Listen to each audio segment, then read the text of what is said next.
After making good tasting but average biscuits forever, I decided a few months back to up my game and make the lightest, fluffiest, flaky biscuit with the favorite buttery dough flavor that creates a biscuit you will love. Well, today, this brings me to the ugliest biscuit I have ever made. Yes, these are the ugliest but most delicious biscuits I've ever had. This buttermilk biscuit has an amazing flavor and flaky crust. I won't waste your time. Now I will show you quickly how this all came together, what tricks and methods I used, and my reaction to the perfect flavor and texture buttermilk biscuit I have made so far. First things first, let's talk about the importance of using cold ingredients. Cold butter and buttermilk will ensure that your biscuits turn out light and flaky. In fact, I keep my butter in the freezer. The very cold butter will hold its shape when we press it into small granules. Then, when baking, those little pockets of butter will separate the layers of flour, creating that perfect fluffy biscuit. So I place the all-purpose flour and 2 sticks of European butter sliced up in the freezer. Another common mistake is overmixing the dough. We want to gently incorporate the ingredients until just combined. After measuring out 15 milliliters or 1 tablespoon of baking powder, 10 milliliters or 2 teaspoons salt, and 30 milliliters or 2 tablespoons of sugar, I add it to the 480 milliliters or 2 cups of cold flour. Next is the butter. I take the 2 sticks of the European butter that have been sliced up and chilled. I add them to the flour mixture, pressing in the individual butter pats and then the whole flour mixture as I proceed.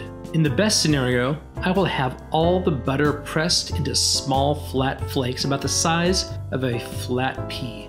As I get close to finishing, I search one last time for the elusive large piece of butter. Though if some are a little larger or a little smaller, it's fine, as long as overall the butter is squeezed into a mostly harmonious flat pea size. Chill this in the freezer for about 5 minutes. Every time we work with the mix, it warms up from our hands and also the way we work with the dough. The last mixing step is the addition of the 320 milliliters or 1 1/3 cups of buttermilk. Add it slowly and work it gently. Overmixing can result in tough biscuits. And after all, we're going after light and fluffy, flaky biscuits. Use your hands and gently move it around until most of the dry flour is absorbed. Don't stress over how inconsistent it may look. We will work it more next. Now, on a surface, turn out the dough and form it into a rectangle 26 millimeters or an inch thick. During this whole process, continue to work the mixture gently, reducing how much you knead the dough. Fold that rectangle into itself. During this process, continue to work the mixture gently, reducing how much you knead the dough. Then cut it in half and stack one on top of the other. Work that down into the same size rectangle as before. We'll repeat this process 3 more times for a total of 4 times. After the last time, place the dough in the freezer for 5 minutes. Now, when it comes to shaping the biscuits, I chose to cut square biscuits. We'll have less waste from trying to cut round shapes. And it's a little different.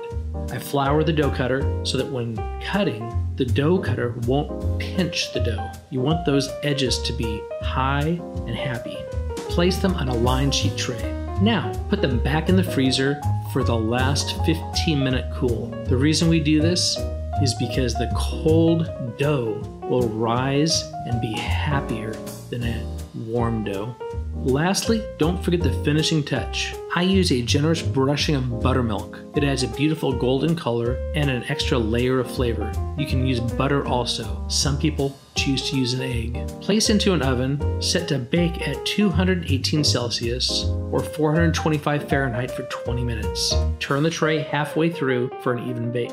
Look at these finished biscuits. I can pull one open easily, exposing the layers. They are gentle, fluffy, and smell amazing. I like mine simple with some butter. Raspberry jelly is also a good addition. Use these to accompany your breakfast eggs or dip into your favorite chili. I'll leave a link in the description for my chili recipe to pair easily with these. And there you have it. With these tips and tricks, you'll be able to conquer those failed buttermilk biscuit recipes and enjoy delicious biscuits every time. Thanks for watching this biscuit video. I hope you enjoyed it. Subscribe for more delicious and easy recipes. New craveable recipes are released each Sunday. Let me know in the comments what other recipes you want to see me make. You'll never know how I improve them. Then watch this recipe over here. It's one of my recipes that YouTube thinks is perfect for you. I agree. I appreciate the time you've taken to watch. I'm gonna just keep enjoying this delicious buttermilk biscuit. Dance on, and thank you.